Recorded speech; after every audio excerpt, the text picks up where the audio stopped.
All right, greetings everybody, and welcome back to the Media Files. So, we have ourselves a nice, big, huge haul of goodies here to get through today.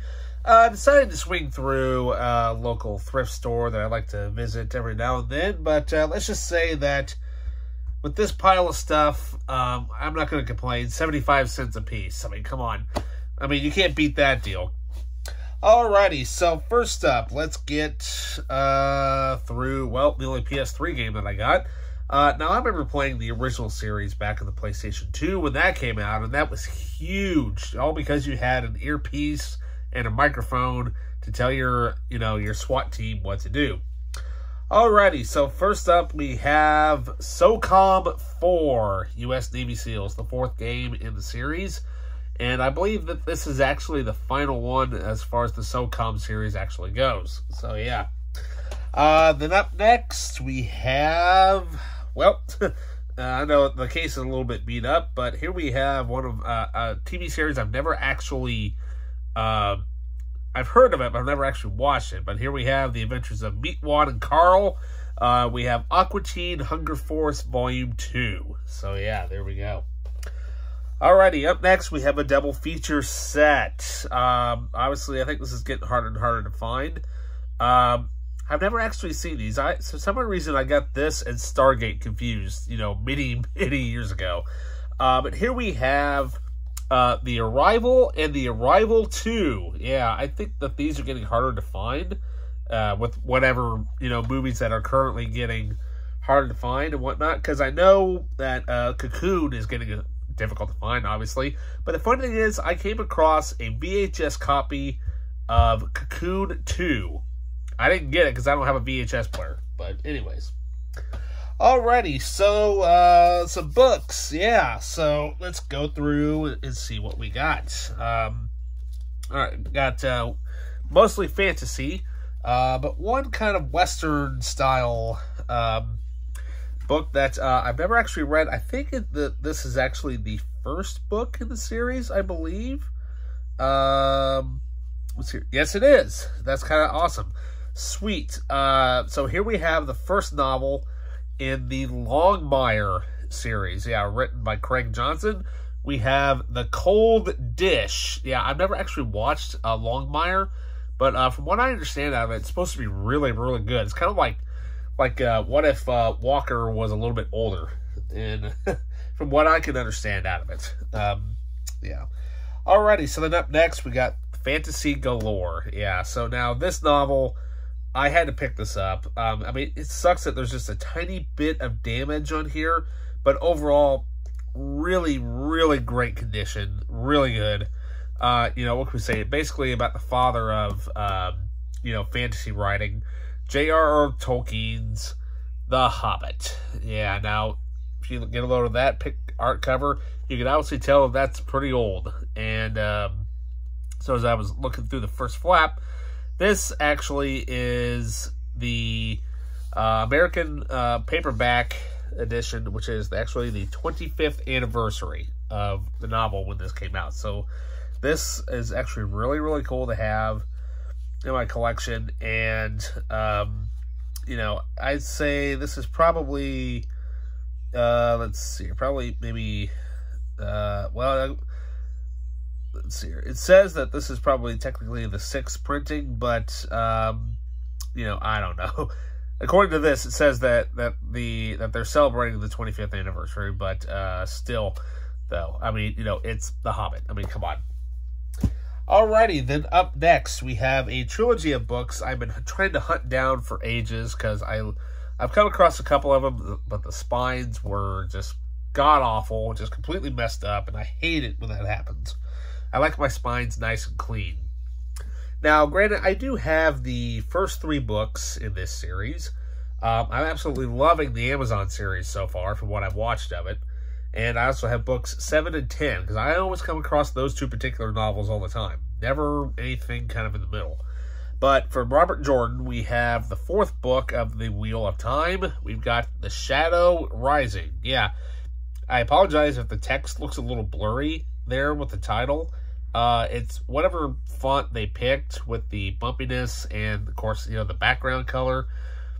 It's supposed to be like blue against gold, which is kind of weird. But the funny thing is, upon looking at it closer, I think that it's actually, the bump is actually slightly moved over just a little bit too much. But that's fine, though. I mean, I don't really care because, well, I'm glad to finally have this book in my collection. Then we also found book number 5. The Fires of Heaven. Yeah, I mean, yeah, it's missing just an itty-bitty little quarter piece there. I don't know why. But, hey, you know, I'm not going to complain. I mean, it's just a little bit torn up, but overall, though, in excellent condition. And hopefully I can find the other books that have, like, the original cover art on there. Because my set of 3 novels that I have the newer cover art on it. All right, and finally, we have Lord of Chaos, book number 6. Yeah, these are going to take a while to get through, because literally, I swear, like, one of these books is like reading, you know, Lord of the Rings, you know, as like one companion type of thing. Yeah, going to take up a lot of shelf space. So, alrighty, so now we come to the big old DVD pile that is sitting right beside me here. I kid you not, 75 cents for all this stuff. I mean, it's just totally awesome. Alrighty, so first off, let's start off with a little bit of comedy. Yeah, what can I say? I love this actor. You know, I think the first movie that I ever saw him in was either Airplane or Naked Gun. I'm, of course, talking about comedic legend Leslie Nielsen. And a movie that I've never seen before, but I can instantly tell it's basically one of the major spinoffs is, of course, The Fugitive, because it's basically almost a reenactment of that, literally. We have Wrongfully Accused, yeah, but it also has, looks like it's also got Mission Impossible, and, what else? Oh, definitely, Titanic there, but yeah, what can we say? It looks awesome. And, yeah, so there we go. Alrighty. Then up next, we have a movie out of his I have been searching for ages. And I can't believe I found it. Brand new. Literally, I'm not joking. And it still has, like, the original store $20 sticker price on it. We have, basically, one of Mel Brooks' movies I've never seen. Basically, his last one, I believe, until he released History of the World Part 2. We have, of course, Dracula, Dead and Loving It. And I kid you not, you can tell right there. This thing is still sealed. Brand new. Never been opened. And I don't know if that means it may actually be worth money or not. Maybe I'll have to hunt down another copy of it. But then again, it did take me almost 8 years to find this movie. Yeah, weird, huh? But what can we say, though? I guess when you're patient, you find stuff you've been looking for. There you go. Alrighty, so up next we have, well, another one that's actually brand new, which I have not watched any of this yet. It looks so good. We have, starring Claire Danes and, of course, Mandy Patinkin, I believe is how you pronounce his name. I know he's from the Alien Nation movie in the series. But here we have Homeland, Volume 5, I'm sorry, Season 5. Yeah, not Volume 5, Season 5. What am I talking about? So, yeah, I'll have to give this a watch, and it looks awesome.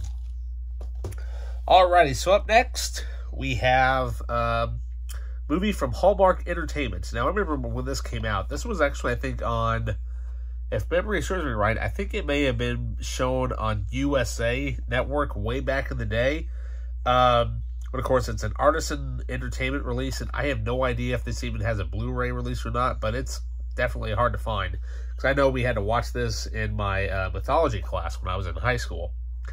And, or at least part of it. But here we have basically the remake of a Ray Harryhausen classic. We have Jason and the Argonauts. Yeah, now this is actually like a 3-hour movie. So yeah, that looks pretty cool. And it has a huge cast in it. Jason London, who of course stars as Jason there. I don't know him from anything else. But we also have co-starring Frank Langella, Natasha Henstridge, Angus McFadden, and of course Dennis Hopper as Penelius, I believe. I can't. It's hard to read. But yeah, I mean, it just looks. I mean, got a huge cast there, and it's gonna be fun to actually sit back and rewatch this. Alrighty, so up next, we have some good old-fashioned military movies. Yeah, some good old 50s, 1940s action. We have starring Randolph Scott, if you know what that joke is from. We have Gung Ho. Yeah, I've never actually seen this. Now, mind you, this is actually from that oldies Alpha Home Entertainment release. You can always tell because they've always got that goofy-looking spine right there, and, you got the American flag there. I mean, what can we say? It's one of those movies that, pretty much is the only way you can really watch some of these. I mean, sure, the print may not be that great, but, what can we say? It sounds awesome, and there we go. All right, well, speaking of great military movies, I came across this multi-pack. Yes. Now, there was a guy that was in front of me just grabbing every single war thing that there was. I'm like, come on, are you serious right now? The old guy just, being one of those guys that's just grabbing every single war-related thing that he can get his hands on. And I'm like, sure, 75 cents is great, but come on, let other people look and see what's there. So he puts some stuff in his cart.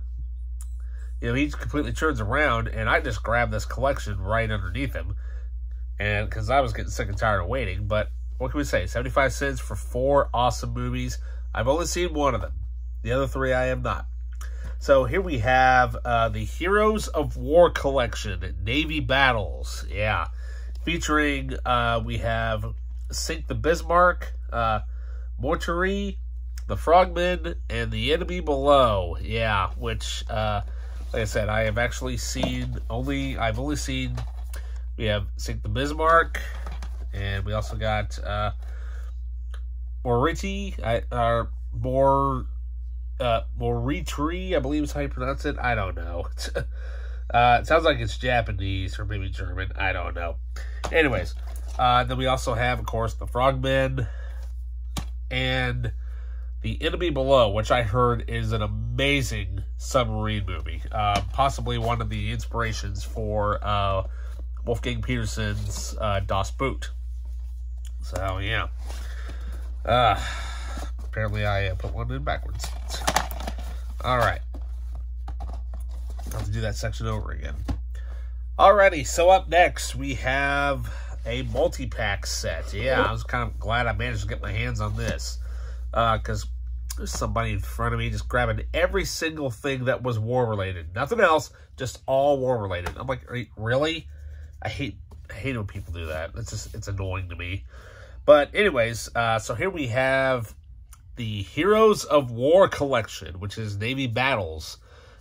Features 4 awesome films, including Sink the Bismarck, Morituri, I believe is how you pronounce it. I can't pronounce that. Anyways, The Frogmen and The Enemy Below, which I heard is an amazing movie, and possibly one of the I think one of the inspirations for Das Boot, yeah, which is Wolfgang Petersen submarine masterpiece, by the way. Alrighty, so then up next, we've got our Frank Sinatra, Steve McQueen movie, which I've never seen. It kind of intrigued me. I'm like, kind of reminds me of like Casablanca meets The Great Escape, just because of the front cover a little bit. But, of course, this movie is directed by John Sturges, who, of course, directed The Great Escape, a great Steve McQueen classic. We have Never So Few. Yeah. It just looked based off the novel by Tom T.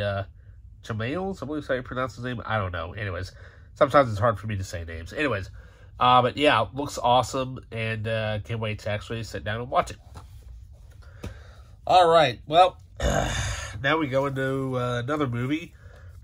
Kind of set during World War II a little bit, but of course, this movie obviously needs no introduction. The winner of, 4 Academy Awards, including, of course, Best Picture in 1981. Of course, you know, classic, you know, score from Vangelis. You know the score. You always want to run to it.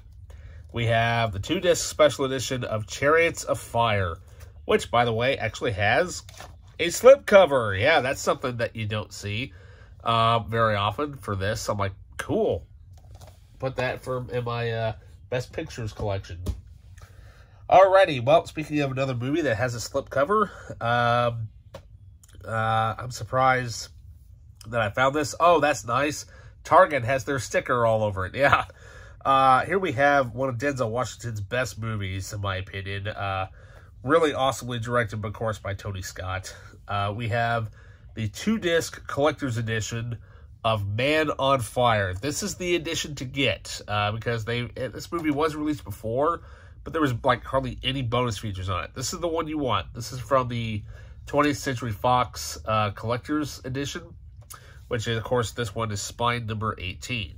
Yeah. And kind of curious, because according to the front, it says that includes a free movie coupon to see Fantastic Four. Okay. Let's see if that's in there, shall we? Okay, let's see. Well, we got that in there. That's good. That's good. Ha! It actually is in here. That's hilarious. I want to go see Fantastic Four. I seriously doubt that this is going to work. But still, that's awesome that it is all there. That is so cool. It even has like it has one of those catalogs in here too for the other movie releases. But yeah, there we go. Okay, so up next, I found a bunch of movies with slipcovers. Now this one definitely needs. This one is very early on in the DC animated universe. Now I do have this on Blu-ray and I do have the commemorative edition on DVD, but I couldn't pass it up because, well, this I think is actually very hard to find. I think it's obviously this is way out of print. But here we have the original DVD release of Wonder Woman. Well, what's so cool about this is that this is actually the lenticular cover, slipcover, which is very rare, I believe. And so, yeah, 75 cents. I kid you not. I'm like, dude, are you serious right now? That's awesome. All right, so then up next, we got a movie for the family section. Not seen it. I could have sworn this kid looks like Elliot from E.T. I could have sworn it was him, but it's not him. But here we have Flight of the Navigator. Yeah, I've never actually seen this, so it looks like fun. And yeah, there we go. Something for the kids section, you know what I mean? Alrighty, so then something that is well, definitely not for the kiddies. One of the best stand-up comedic Broadway shows ever, and what can we say? It's a shame that he took his own life, unfortunately. But what can we say? This man was a comedic genius, and if you can ever find his session of Inside the Actors Studio, that is hilarious. Of course, I am talking about none other than the great genie himself, Robin Williams.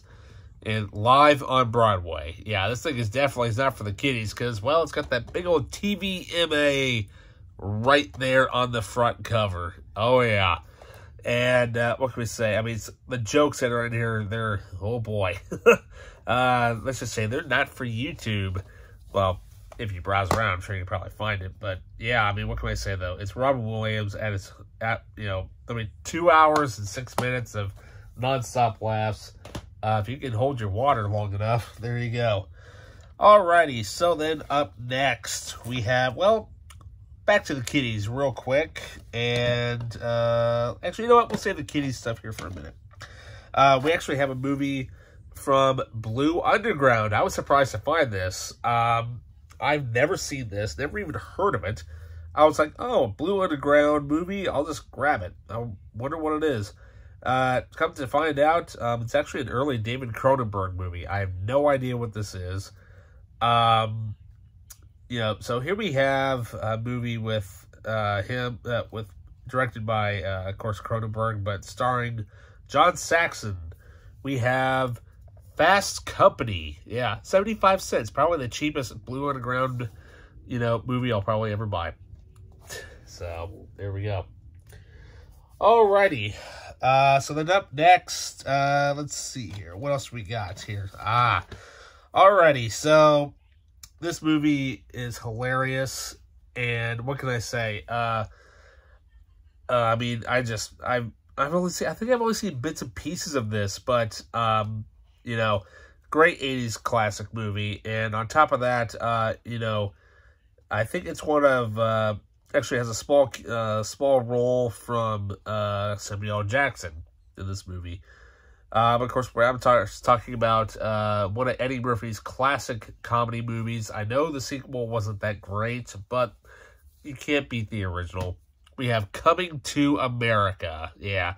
Yes, I know it's got that 80s crap all over it, but still, this movie is hilarious. I mean, of course, it's a John Landis directed movie. I mean, come on.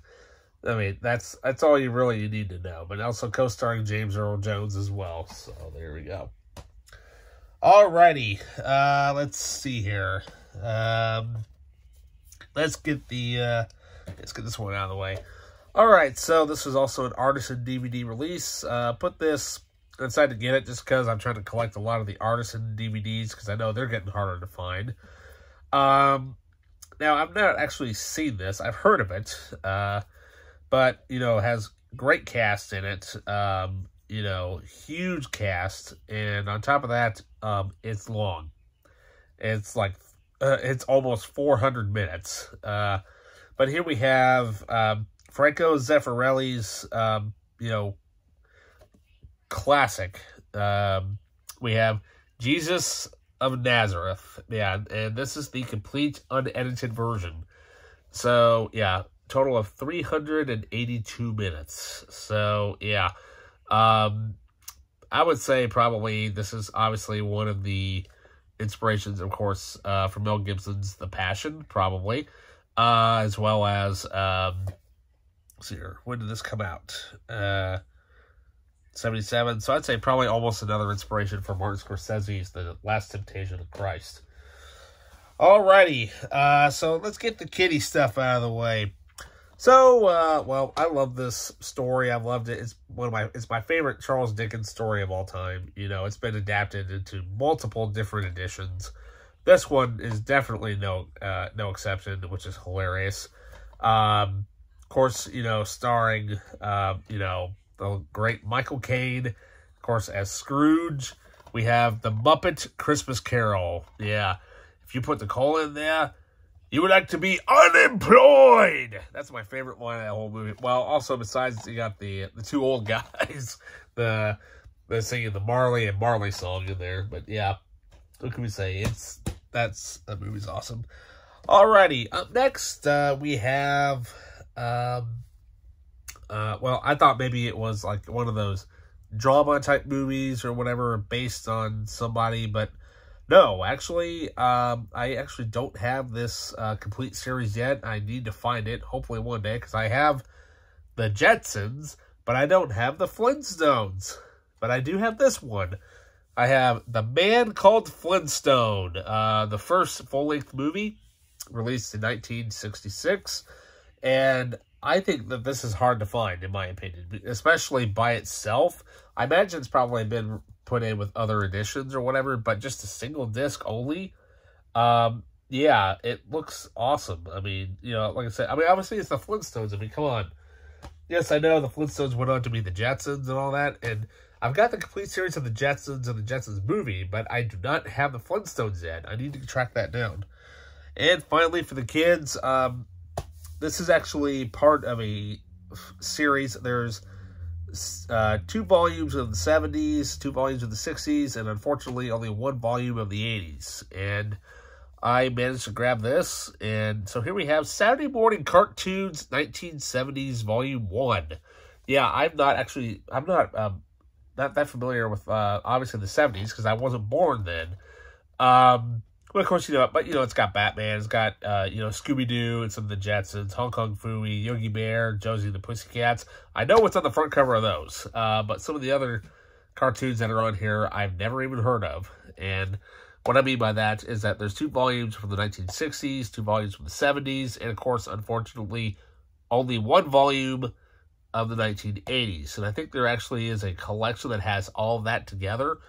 But yeah, I'm not quite sure if that's all of what's all in here or not. But anyways, but it's nice to have something new to, you know, I mean, come on, it's cartoons. What else can you say? Let's see here. All right, so, well, speaking of cartoons, yeah, sometimes those cartoons can be cheesy. Why not have some real cheese in your collection? Yeah, another She-Shark movie, as the nerd would say.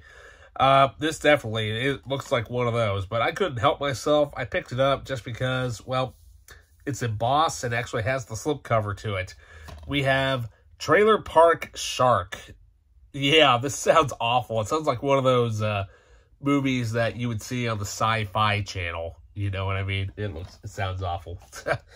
Alrighty, then up next, we have a movie from Dolph Lundgren. Yeah, what can we say? You know, great action star. But also, he's also directed some really good direct-to-video movies as well. One of my favorites, personally, was Command Performance. But I think they have an issue with that movie, and I guess let's go ahead and tell the story. So, I bought Command Performance many years ago, and it said that the DVD included a making-of featurette. There is no making-of featurette on the disc. Oops. Anyways, but yes, but for this movie, we have Missionary Man. I've never actually seen this, and I'm like, oh, written and directed by Dolph Lundgren, it looks awesome. So, all right, looks pretty cool.